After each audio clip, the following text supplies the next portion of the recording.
नमस्कार, खबरों का पंचनामा देख रहे हैं पर मैं हूं आपके साथ दिव्या सिंह। हम लेकर आए हैं देश और दुनिया की 5 बड़ी खबरें, जिस पर चर्चा के लिए हमारे साथ स्टूडियो में मौजूद हैं कैपिटल टीवी के editor in chief doctor Manish Kumar. Doctor साहब, स्वागत है आपका। धन्यवाद। सबसे पहले एक नजर आज की टॉप हेडलाइंस पर। केरल में हुए सीरियल धमाके में अब तक एक की मौत। गृह मंत्री अमित शाह ने सीएम से की बात, बीजेपी ने कांग्रेस को किया। महुआ मोइत्रा ने माना हीरानंदानी को दिया था login password, cash for query के आरोप को बताया फर्जी, तो बीजेपी ने कहा चोरी और सीनाजोरी। 5 राज्यों में विधानसभा चुनाव की तैयारी तेज। पार्टी से नाराज नेताओं का दल बदलने का सिलसिला जारी, बिगड़ सकता है चुनावी समीकरण। बिहार में संस्कृत के एग्जाम में पूछे गए इस्लामिक सवाल तो मच गया सियासी बवाल। तेज हुई सीएम नीतीश कुमार से इस्तीफे की बात। हमास के खिलाफ मिल रहे ऑल आउट ऑपरेशन के संकेत। गाजा में आईडीएफ ने पर्चे ड्रॉप कर लोगों से कहा सुरक्षित जगहों पर जाओ।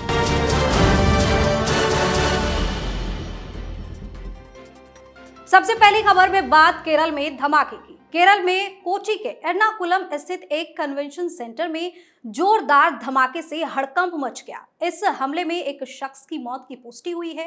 घायलों की संख्या बढ़कर 35 हो गई है। प्रार्थना सभा में ब्लास्ट को केरल के मुख्यमंत्री पिनाराई विजयन ने बहुत ही दुर्भाग्यपूर्ण बताया।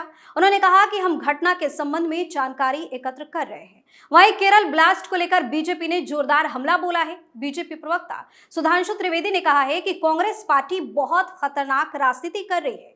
मोहब्बत की दुकान की असली तस्वीर यह है। उन्होंने कहा कि यह देश की सुरक्षा, संवेदनशीलता, सामाजिक सौहार्द तीनों के लिए खतरा है। क्या इस टाइम में राजनीति ठीक है? सबसे पहले क्या होना चाहिए? देखिए, ये घटना कोई आइसोलेशन में नहीं हुई। उसके पहले 2 घटनाएं हुई जिसको समझना जरूरी है, और उसके रिएक्शन में इस तरह की चीजें हुई है ऐसा प्रतीत हो रहा है। एक दिन पहले केरल में मुस्लिम समाज की तरफ से हमास, ये आतंकी संगठन के समर्थन में एक जलसा किया गया, और ऑनलाइन उसमें हमास के संस्थापक का जो है वो वहां पे भाषण हो रहा है। अब इसकी परमिशन किसने दी? इस देश में सेकुलरिज्म के नाम पे आतंकी संगठन के नेताओं को खुली छूट दी जाएगी? कोई गिरफ्तार क्यों नहीं हो रहा है? यहां केरल के अंदर में इस तरह का जलसा हो रहा है, और ये कह रहे हैं कि हम मुख्यमंत्री साहब कि हम इसके ऊपर गहन जांच करवाएंगे, और दिल्ली में आकर के फिलिस्तीन और हमास के फेवर में बयान दे रहे हैं। दूसरी घटना, कैथोलिक चर्च की तरफ से ठीक एक दिन और पहले यह कंडेम किया गया कि जो हमास ने इजराइल में घुस के 1400 सिविलियन का कत्लेआम जो किया, जो रेप और बलात्कार, छोटे छोटे बच्चों को जिस तरीके से मारा, तो ये चल रहा था, बवाल मच गया। आईडी इस्तेमाल हुआ है, मतलब ये एक्सपेरिमेंट है सिर्फ। ये देश में आग लगाने की शुरुआत है। 4 आईईडी ब्लास्ट हुए हैं लो इंटेंसिटी की। जो एक्सपर्ट्स है सिक्योरिटी के, वो ये बताते कि जब इस तरह की घटनाएं को अंजाम देते, टिफिन बॉक्स में रखकर लेकर के आए थे ये लोग। तो इसका मतलब है कोई बड़ी तैयारी है। तो जो लोग हमास के नेताओं को बुला करके यहां भाषण दिलवा रहे थे, वो जब तक बाहर रहेंगे खतरा बना रहेगा। लेकिन राजनीति ऐसी गंदी चीज है। हिंदुस्तान के अंदर में सेकुलरिज्म के नाम पे जो तमाशा चलता है, उसमें कोई उसके ऊपर एक्शन नहीं लेगा। सब आकर के बोगले भगत की तरह ये कहेंगे कि बड़ा चिंताजनक स्थिति है, तो कंडेम करते हैं, इसकी कड़ी निंदा की जाती है। जो जड़ है, जिस तरीके से वहां पे मुस्लिम समाज को रेडिकलाइज किया जा रहा है केरल के अंदर में, उसको जब तक आप रोकेंगे नहीं, इस तरह की घटनाएं होती रहेगी। दूसरी खबर में बात महुआ मोइत्रा की। कैश फॉर क्वेरी केस में महुआ मोइत्रा का केस संसद की एथिक्स कमेटी में चल रहा है। कमेटी ने महुआ को 2 नवंबर को हाजिर होने को कहा है। इस बीच बीजेपी और महुआ के बीच जुबानी जंग भी जारी है।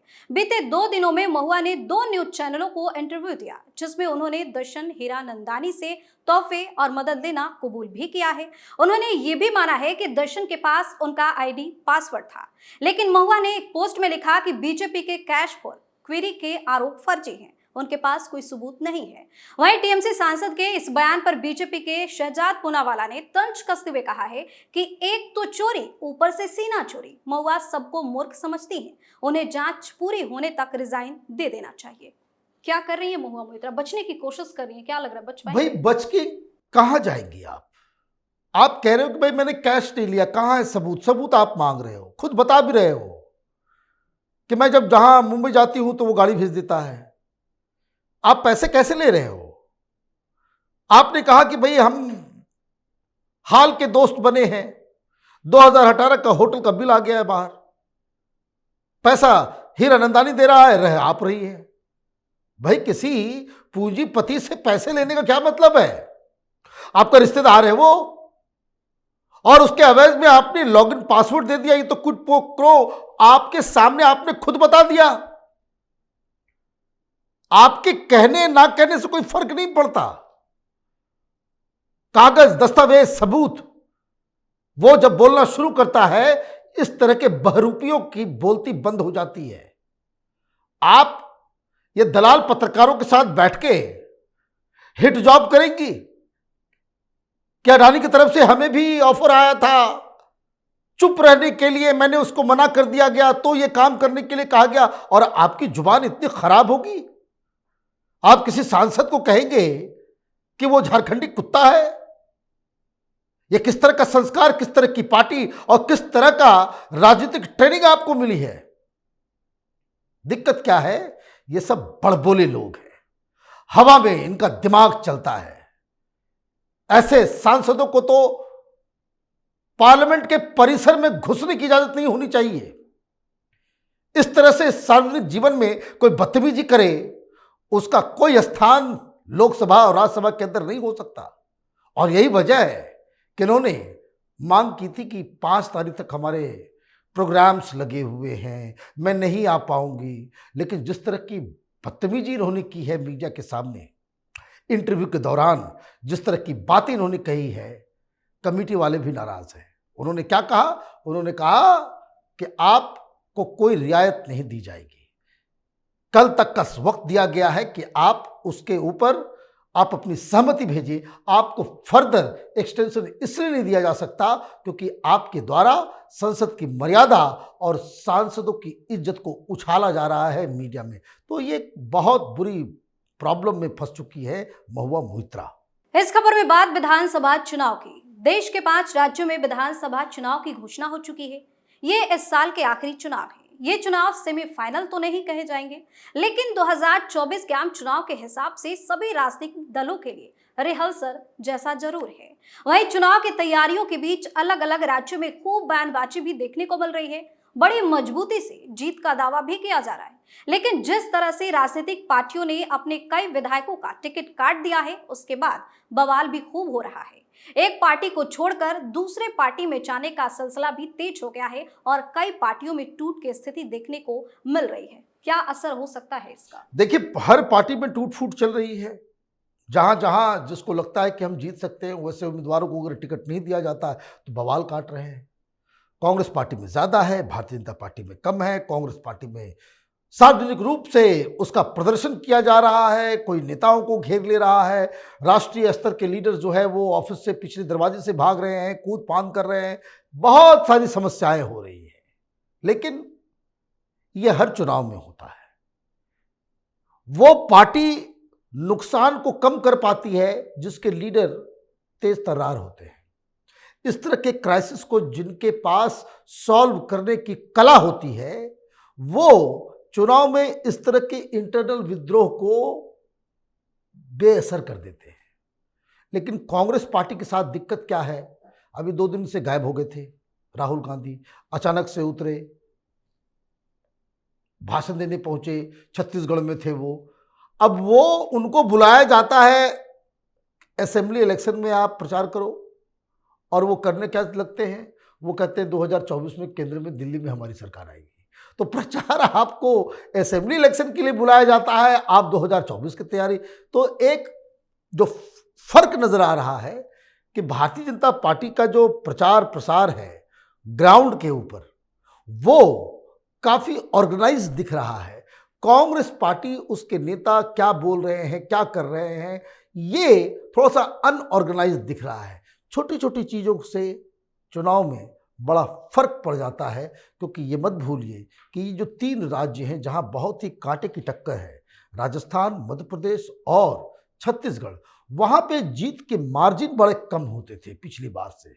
तो वो जो क्रिटिकल 2000-5000 से जीती हुई जो सीटें होती है, उसके ऊपर ये छोटी छोटी गलतियां वो असर डाल देती हैं, और वो आगे चल के चुनाव के सम टोटल जो रिजल्ट आता है उस पर असर डाल सकता है।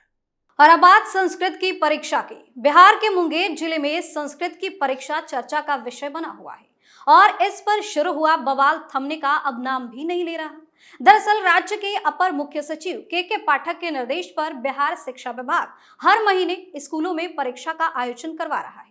अक्टूबर में 9वीं क्लास का संस्कृत का पेपर चर्चा का विषय बन गया है। इसकी वजह है कि इस पेपर में इस्लाम से जुड़े करीब 10 सवाल पूछे गए। वहीं पेपर सामने आने के बाद इस पर राजनीति तेज हो गई है, और इस बात से नाराज मुंगेर विधायक ने सीएम नीतीश कुमार से इस्तीफे की मांग भी कर दी है। उन्होंने आपत्ति दर्ज कराते हुए भी कहा है कि राज्य सरकार का जो मानसिक संतुलन है वो बिगड़ गया है। बीजेपी कह रही है कि नीतीश कुमार का मानसिक संतुलन ही बिगड़ गया है। देखिए, ये तो पूरे सरकार का मानसिक संतुलन बिगड़ा हुआ है।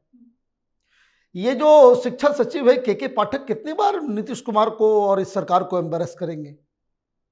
अभी आपको याद होगा, यही व्यक्ति है के पाठक, जिसने सर्कुलर निकाल दिया था कि छठ में छुट्टी नहीं, भैया दूज की छुट्टी नहीं, जितिया की छुट्टी नहीं, और मोहम्मद साहब के जन्मदिन का जो है छुट्टी घोषणा।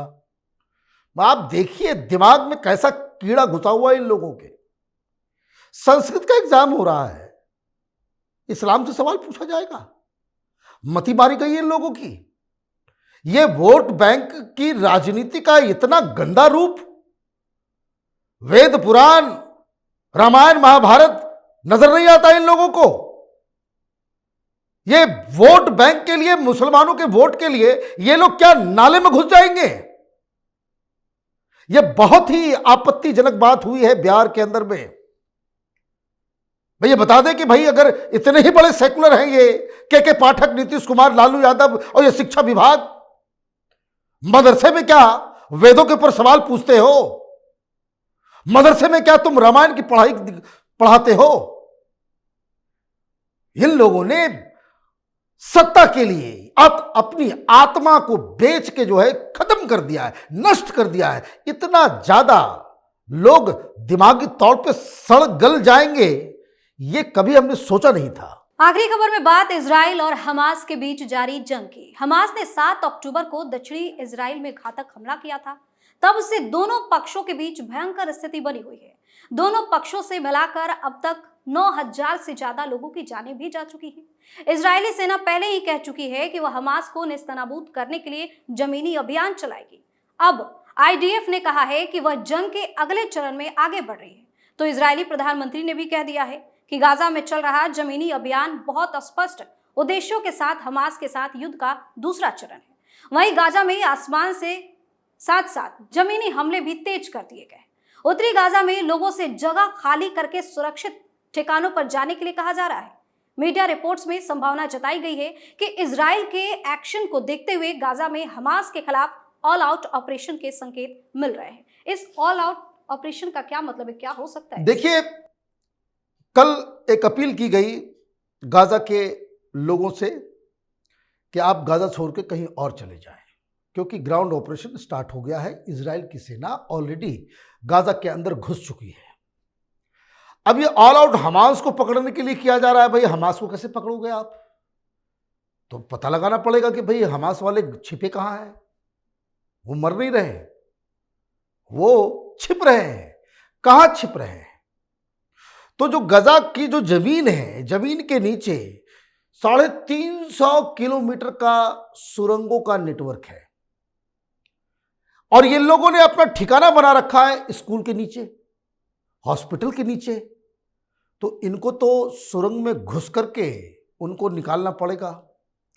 तो ये ऑपरेशन जो है ये ऑल आउट तभी पॉसिबल है, हमास तभी खत्म होगा जब ये तमाम सुरंगों का नेटवर्क वो डिस्ट्रॉय हो। और इस नेटवर्क को डिस्ट्रॉय करने के लिए कोई भी कदम इजराइल उठाती है वो जस्टिफाइड है, क्योंकि वो सुरंग सिविलियन के लिए नहीं है, वो आम जनता के लिए, आम नागरिक के इस्तेमाल के लिए नहीं है। वो दरअसल आतंकियों के छिपने का ठिकाना है, वो एक मिलिट्री टारगेट है। और यही इजराइल की सेना अगले 10-15 दिन में करेगी। और यकीन मानिए इस बार हमास ने एक ऐसी गलती कर दी है जिससे पूरी दुनिया की सिंपैथी इस फिलिस्तीन के कॉज को लेकर के उलट हो गई है। डॉक्टर साहब बहुत बहुत धन्यवाद तमाम जानकारी। धन्यवाद।